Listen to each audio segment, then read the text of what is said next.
risponde bene. Forza Sofì. Via Goggia al cancelletto di partenza.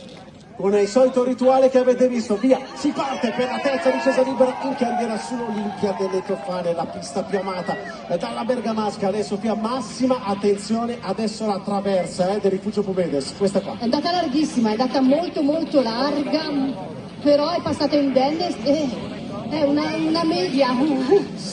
Sì, come linea, però va bene così, vediamo cosa dice l'intermedio buonissimo, 18 centesimi, a lei Sofia, adesso non si vede fare molto largo, forza Sofì, bella spianata qua in questo punto, 124 la velocità non è altissima, si scompone un po' prima del Duca d'Aosta, 106, non è velocissima in questo punto Sofia, forza.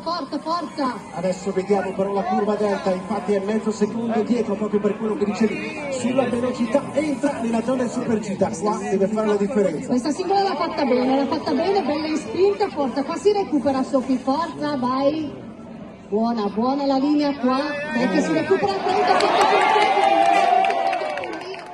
la zona decisiva, quella dello Scarpadona, adesso qui si sta andando per aria, quindi va bene le linee perfette, soprattutto in questo tratto, qua si decide la gara. Molto buona, molto in spinta Sofia Goggia in questo punto, dai, bella spianata, arrivaci bene con velocità. Ingresso alle palle del numero 56 centesimi, Sofia Goggia al momento dice quarta posizione, adesso però le onde da rimane perfettamente, salta lungo Sofia. Tantissimo, come dici tu, ha saltato lungo, bella spianata, lavora di questi dossi, forza Sofia.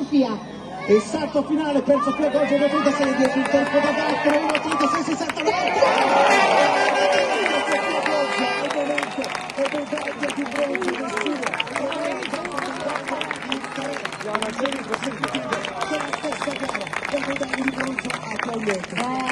la